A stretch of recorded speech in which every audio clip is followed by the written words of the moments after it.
essayer de rester auprès du film, je voudrais revenir à l'exergue, ce que j'appelle exergue, et qui sont les premières images, en fait, premières images du film, qui restent dans une certaine manière, comme veut le mot lui-même, exergue, qui restent hors le film, hors le cadre, qui anticipe quelque part le film. Hein.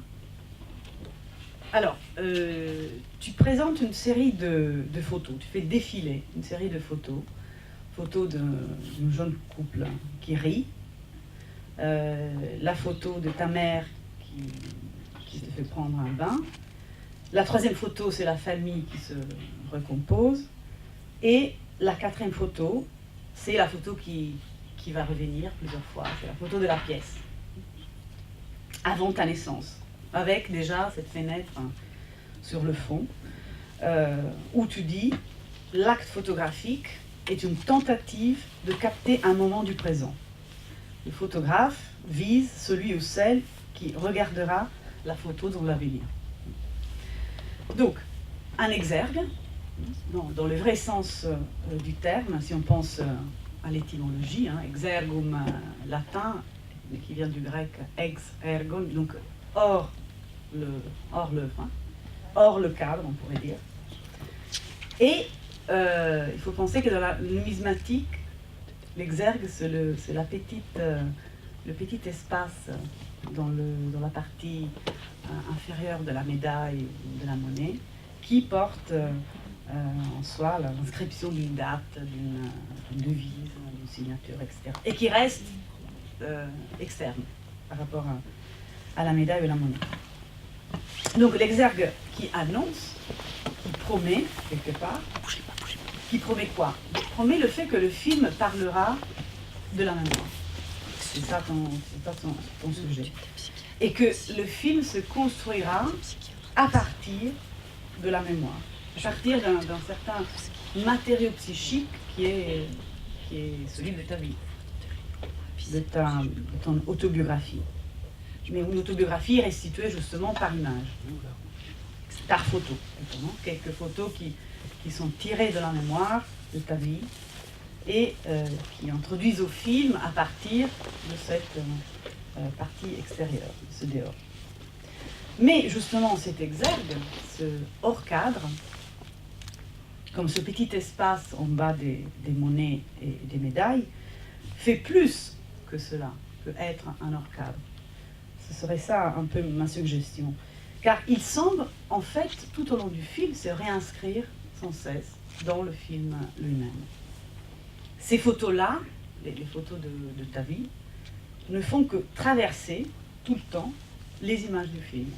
Ça revient, avec un jeu d'ailleurs aussi, le noir et blanc, mais bon, ça c'est parce que c'était des photos en noir et blanc.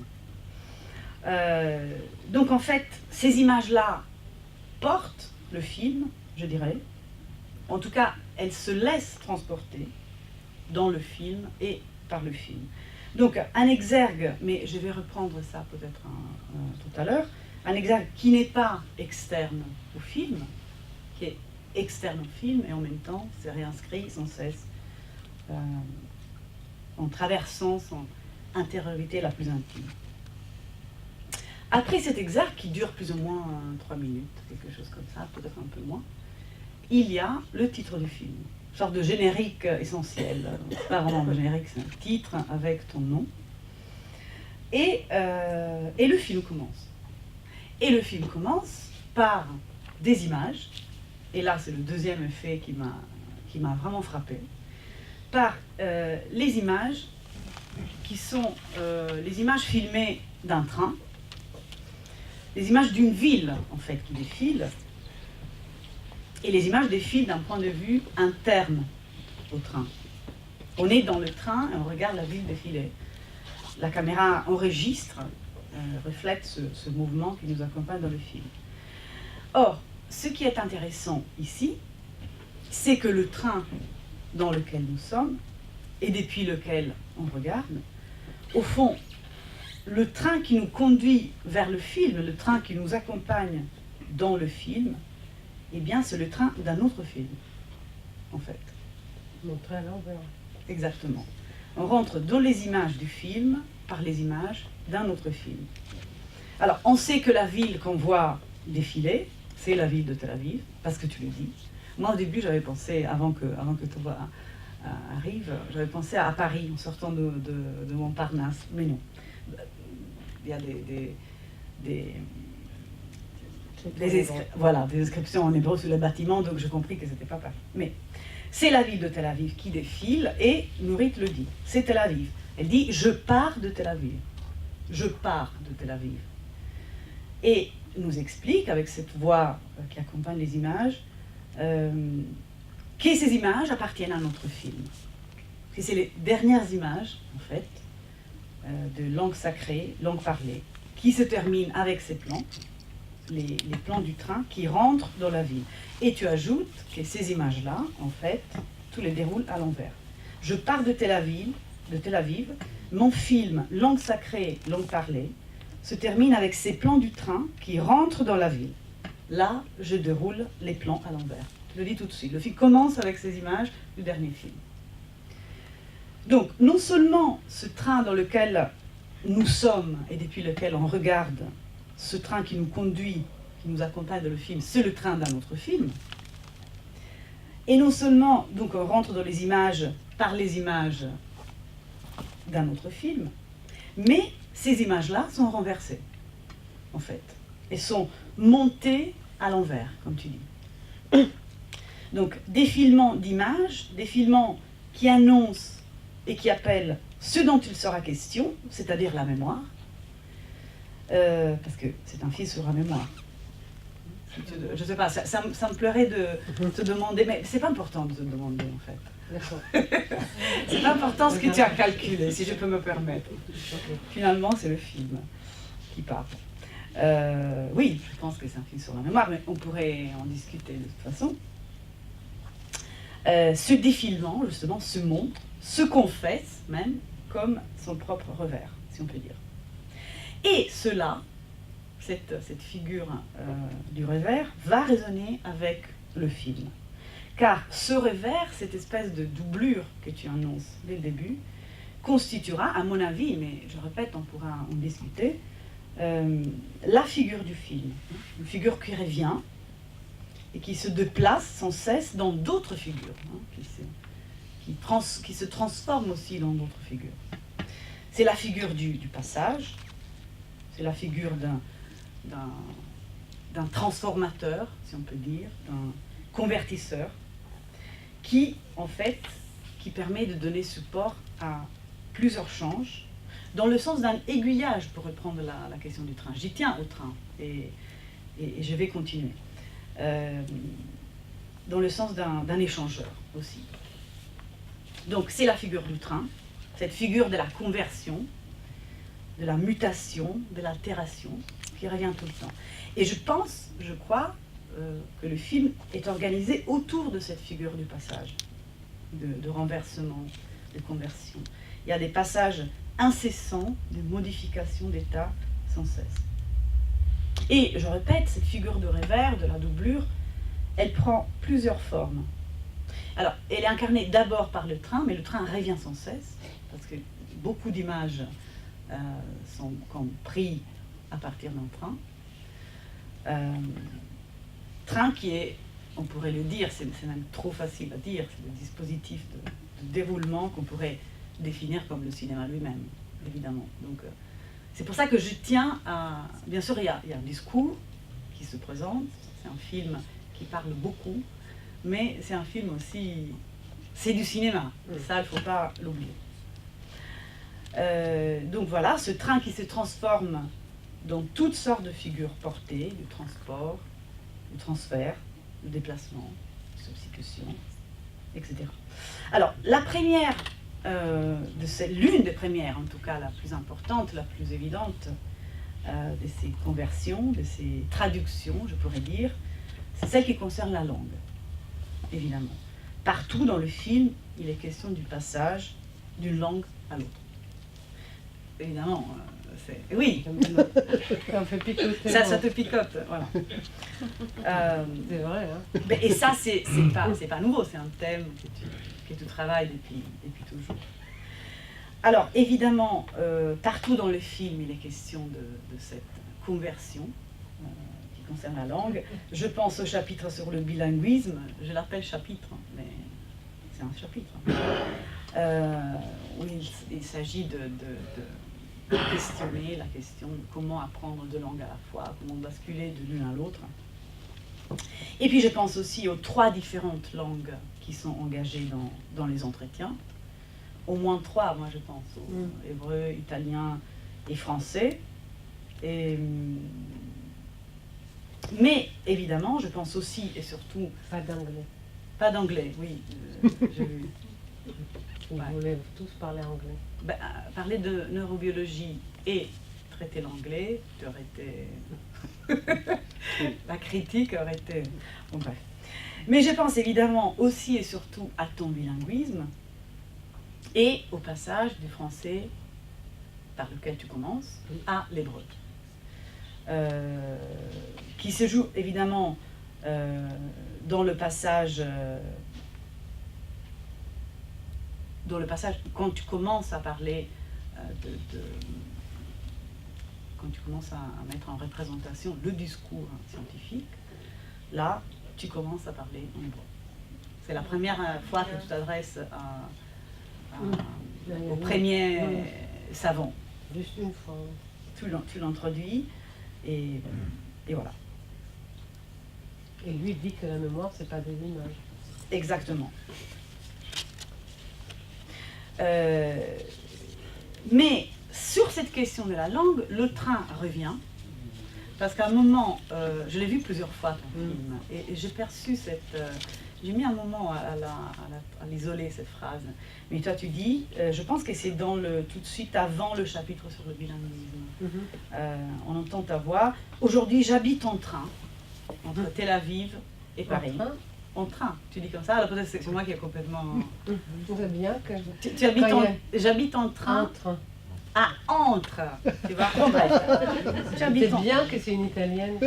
Tu vois, moi, j'ai entendu, les entre deviennent et ça va très bien. Je pensais que tu habitais, parce que j'ai projeté absolument ma condition. Pendant des années, j'ai habité entre Milano et j'habitais en train. Et je disais que j'habitais en train. Mais je dis que j'habite entre, mais les entre, mais voilà. C'est pareil. Ma suggestion, c'est que en fait, tu es dans le train, entre les deux langues, entre l'hébreu et les français. Mais pourquoi? Tu vois que, mais j'ai toujours dit que... Tu sais qu'il ne faut pas inviter les gens à dire des choses. Non, mais au contraire, moi je prétends qu'une psychanalyse peut se faire qu'en langue étrangère. Bah oui, bien sûr. Hein. J'ai revendiqué le fait que tu habites en train. En tout cas. Alors, une autre conversion, je pourrais dire. Bon, la langue, évidemment, c'est un thème sur lequel, depuis toujours, tu travailles. Mais une autre conversion, c'est-à-dire cette espèce de mutation, de change que tu produis et que le train incarne et qui annonce dès le début, c'est celui qui s'effectue, le passage qui s'effectue d'un registre scientifique objectif, le discours du savant de la science, à un registre plutôt personnel, de l'intimité plus autobiographique. Et tout le film est construit sur cette alternance. Donc non seulement un passage de discours, d'un discours scientifique, un discours d'un pli autobiographique personnel, singulier, intime, etc. Mais à l'intérieur même des entretiens, donc dans un contexte de parole scientifique, c'est quand par exemple tu demandes au début, c'est la première question que tu poses dans l'hébreu, au premier savant, et que tu poses à tous les autres. Justement, on ne l'entend plus parce qu'elle est implicite. Peux-tu te rappeler le moment où, pour la première fois, tu t'es imaginé chercheur? Donc en fait, ce n'est pas tellement une question qu'on pose aux savants en général. C'est plutôt quelque chose qui force du côté du souvenir intime, etc. Et là, justement, le vécu singulier, intime, revient, fait retour. Et le premier chercheur, d'ailleurs, hésite. il crée une espèce de vide pendant quelques secondes, il ne répond pas. Parce qu'il pense, je ne sais pas s'il est surpris, mais en tout cas, il reste en silence. Il pense à ta question et fait attendre pendant que... il essaie de se rappeler. Il essaie de se rappeler, mais du coup, probablement, il ne s'attendait pas à cette question. De certain âge, ça prend longtemps. Après, j'ai continué sur mes conversions, sur cette figure du train, sur ces transports ou transferts ou traductions. Et une autre conversion, un autre passage, c'est celui entre la photographie et le cinéma, évidemment. L'exergue est constitué par des images photographiques. Et le film, dans le sens de image cinématographique, ne commence proprement qu'après le titre, à la fin de l'exergue, ce que j'appelle l'exergue. Et justement... Tu te rappelles qu'avant l'exergue, il y a une exergue? Oui, bien sûr, c'est un abîme, bien sûr. Oui, il y a un poème. Oui, bien sûr. Okay. Mais justement, c'était pas un exergue, moi ça m'intéressait l'exergue iconique, si je peux dire. Mais si je tenais à dire que cet exergue s'est réinscrit tout au long du film, comme une espèce d'extériorité qui traverse le cœur le plus intime du film, tout en l'excédant, parce que c'est un peu ça, c'est un exergue qui reste dehors, mais qui s'est inscrit sans cesse dans le film. Si je tenais à dire ça, c'est parce qu'au fond, cette figure du dehors, ce n'est que l'image photographique qui revient au film, qui revient dans le film, et je dirais même en tant que film. Ça devient le film lui-même. Au début, avant d'interviewer le premier savant, tu dis le souvenir d'un jeune homme me revient. Dans un passé lointain, il était journaliste et moi photographe. Et moi, j'ai continué à photographier. Donc, tu poses toi-même cette espèce de continuité. L'image photographique se fait cinéma, et tu le dis, sans solution de continuité. Elle se fait presque la mémoire du film. Se fait une mémoire qui ne concerne pas seulement, justement, le passé. Il ne concerne pas seulement les souvenirs qu'il s'agit de rassembler dans une espèce de supposé archi-psychique, comme déjà le biologiste le dit, mais une mémoire qui vient de l'avenir. Qui vient de l'avenir. Tu dis au début, le photographe, dans cet exergue, tu dis le photographe, quand il y a la photographie de la pièce à Tel Aviv, le photographe vise celui et celle qui regardera la photo dans l'avenir. Moi. Moi. Ouais. Peut-être que ce qu'il vise le photographe est le cinéaste, vu que c'est le même. C'est plutôt celle ou celui ou cela qui, depuis l'avenir, est déjà en train de regarder. Donc, dans ce sens, on pourrait penser que ce travail sur la mémoire fait signe vers une mémoire justement qui vient de l'avenir, comme mémoire de quelque chose qui n'est jamais été présente. C'est autre chose que celle que le biologiste dit. C'est autre chose. Il ne s'agit pas seulement d'une mémoire du passé qui aide à organiser le présent, mais c'est justement une mémoire qui vient de quelque chose d'une dimension qui excède la présence même. Dernière conversion qui est peut-être la plus importante, j'en sais rien, peut-être pas, celle de la mère. La grande conversion, la grande substitution. Le film commence par une mère qui ne sait pas si sa mère va revenir. Et à partir de cet exergue, c'est-à-dire de ce lieu, comme j'ai dit, qui promet, qui annonce déjà toutes les substitutions du film, tous les échanges du film, qui se réinscrivent sans cesse, à partir de cet exergue, la mère se promet à toutes les substitutions possibles. C'est ça. Parce que la mère revient, et elle revient sous plusieurs formes. La mère unique, irremplaçable, la mère de ta mère, au début. la mère de Nourrit, par exemple. Par exemple, hein, la question de l'exemple. La mère unique et irremplaçable qui se répète, qui se substitue à elle-même, qui se remplace, qui se dédouble dans d'autres mères et d'autres mères. Mère et mère dans le sens homophone que la langue française permet de confondre, disons.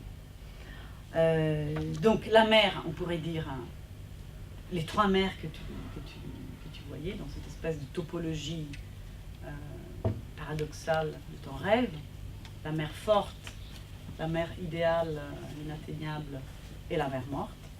Donc cette mère qui peut être un peu aussi la langue maternelle, évidemment. Et peut-être les trois, on pourrait les trois lieux sont aussi les lieux de la langue maternelle. Cette expérience de l'unicité absolue, cette figure qui revient, justement, et qui revient pour se remplacer, pour s'offrir une espèce de remplacement, elle qui est l'irremplaçable même.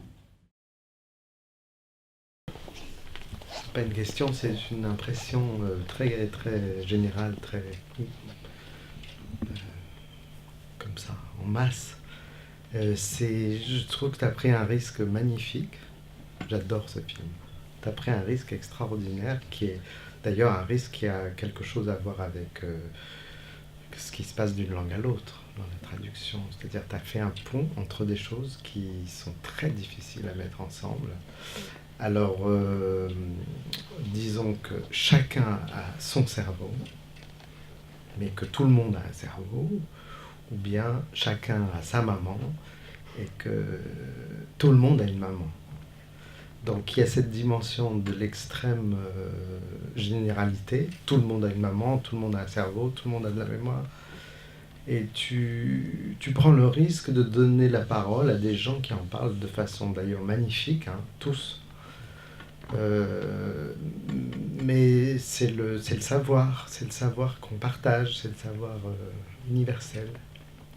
Et puis tout est construit sur le contraire, c'est-à-dire sur une mémoire totalement singulière, qui n'est pas seulement d'ailleurs la tienne, ta maman et tout ça, mais aussi par exemple en Sermette, là, quand il parle de... Tu vois, c'est très très étonnant. C'est grâce à ta question aussi.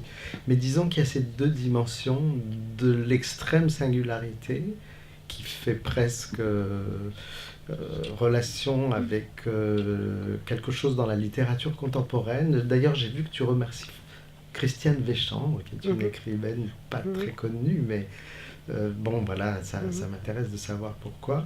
Et puis, cette dimension scientifique générale, je trouve très très beau. Et quand je compare, par exemple, avec des films... par exemple, j'ai vu il n'y a pas très longtemps le film de Chantal Akerman à Tel Aviv, là-bas.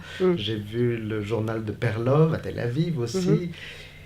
Ben, toi, tu vas au-delà dans la mesure où tu donnes la parole à une vérité très grande. Et ça, je trouve ça très beau, cette façon de mettre ensemble deux dimensions qui, a priori, non, sont complètement incompatibles. C'est magnifique, ça.